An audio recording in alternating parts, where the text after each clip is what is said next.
Ini setengah dari penjelasan pengajian yang lalu. Al-qawmu kulluhum zulma.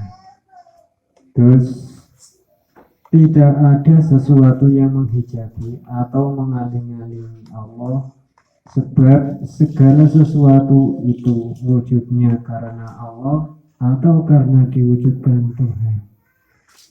Ciptaan atau barang-barang yang diwujudkan tidak mungkin mengaling-alingi yang menciptakan atau yang mewujudkan, malah menjelaskan.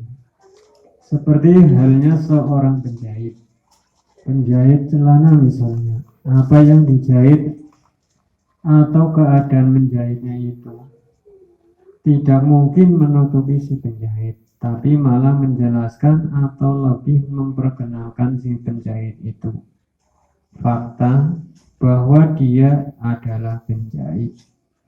Ini hasil buatannya atau jahitannya. Allah Subhanahu wa ta'ala tidak tertutup oleh segala sesuatu apapun juga, karena Allah Subhanahu wa ta'ala yang menciptakan segala sesuatu itu. Malah justru adanya segala sesuatu itu menjelaskan kepada Allah Subhanahu wa ta'ala yang menciptakan segala sesuatu itu, yang tidak ada yang menyamainya. Hadirin hadirat, soal inti daripada pengajian hikam, soal yang paling inti daripada perjuangan fafiru ilallah wa rasulihi sallallahu alaihi wasallam, yang paling inti daripada ajaran yang dibawa oleh Rasulullah sallallahu alaihi wasallam, dan bahkan yang paling inti dari ajaran-ajaran yang dibawa oleh para rasul utusan Tuhan alaihi wassalam. Bahkan Allah Subhanahu wa ta'ala menciptakan makhluk justru karena ini. Jadi pokok sekali atau penting sekali, seperti yang nampak dengan jelas dalam kupasan Bismillahirrahmanirrahim. Maksud segala kitab yang diturunkan oleh Allah Subhanahu wa ta'ala kepada para rasul tercakup di dalam Al-Quran. Dari Al-Quran seluruhnya tercakup dalam Al-Fatihah. Isi atau maksud dari Al-Fatihah tercakup di dalam Bismillahirrahmanirrahim, dan isi dari Bismillahirrahmanirrahim terringkas di dalam baknya yang mencakup segala itu tadi, ialah bikana makana wa biyakunu ma yakunu. Sebab aku Tuhan adanya barang-barang yang sudah ada, dan sebab aku akan adanya barang yang akan ada. Sebab Allah pencipta apa yang telah ada, yang telah wujud, dan apa yang akan tercipta atau sedang tercipta, atau bila, segala bila. Di samping kesimpulan itu, maknanya lil iltisaq, yaitu untuk menemukan atau menghubungkan.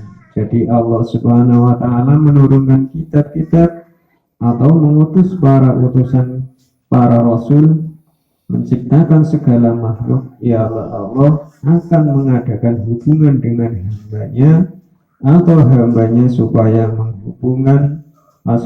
berhubungan dengan Allah Subhanahu wa ta'ala, dan hubungan itu tidak mungkin jika tidak tahu dengan siapa yang dihubungi.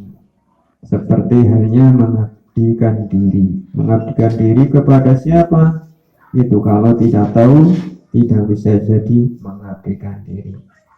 Terus sekali lagi, pengajian kitab Al-Hikam, Al-Qawmu Kulluhum Zulmah, dan seterusnya sampai pengajian ini adalah yang paling pokok dari isi pengajian kitab Al-Hikam dan perjuangan fafiru ilallah wa rasulihi sallallahu alaihi wasallam. Ini merupakan penerapan dari syahadat yang ke-1, asyhadu alla ilaha illallah.